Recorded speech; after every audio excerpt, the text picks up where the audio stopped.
I think the key issues are going to be bounded by the things that we can do for ourselves. The way that the government funding is being cut and the way that the structures of government are changing. I think it's going to be down to us to do the necessary for the Peak National Park, and I think we have to move the economy to centre stage in that. Well, Natural England has really welcomed being closely involved in developing the next National Park Management Plan. We've realised over the last few years that if we don't tackle things in a much bigger way and a much more coherent way, then we aren't going to really deliver all of the conservation of wildlife and the landscape that we want to see. And that's what we really need to look at in terms of habitats and landscape features so that our wildlife can thrive. I was invited to an event that had encouraged people from all walks of life that engage with the National Park at different levels to come and air their views about the plan. So we had people who lived in the National Park, we had people who had businesses within the park, we had people who lived outside of the park but used the park, and we all worked in small groups and looked at specific issues. Well, as a businessman, I'm really quite delighted to have been asked to be involved in some of the issues around surrounding the new plan. I wasn't fully aware of what the old plan looked like, I have to admit, but having seen the difference between the old and the new, I recognise that what they've really done is drag the economy from something of a background issue right to the foreground. The Park Authority have a legal responsibility to care for the landscape. But the reality is that it's actually farmers, land managers over the past centuries who've cared for the landscape through keeping livestock, cattle and sheep. And sort of farming's got quite difficult in the upland areas over the recent past.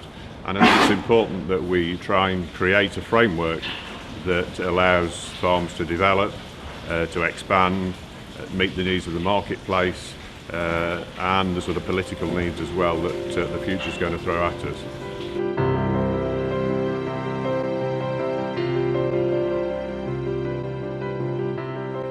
Consultations over the management plan, together with the Country Land and Business Association, of which I'm a member, from the beginning. And I'm very grateful for the National Park for having asked us to do so.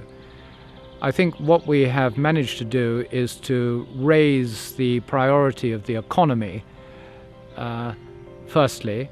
Secondly, to raise the level of communication between land managers in the National Park. And thirdly, to highlight some of the reservations that certainly I've experienced over the planning process, which has been unnaturally expensive and very cumbersome. I would say that there's a lot of enthusiasm currently with communities to take on new ideas. And again, I think one of the big issues in the villages is affordable housing. And again, I would like to see the authority actually work with sort of parish councils and local people to find solutions to these problems. Because if people have got to travel from outside the park to come and work into the park, that's not terribly eco-friendly, really. It'd be much better to keep the people that are working here with a use of affordable housing that isn't happening currently.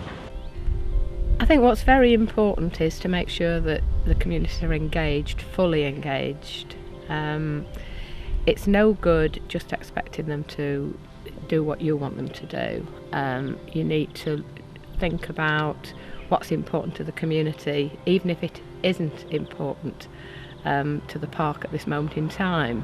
And what you really need is something that we've done in the past with the National Park, with Peak District Community Planning, the Village Agent Project, where a catalyst does help to make things work.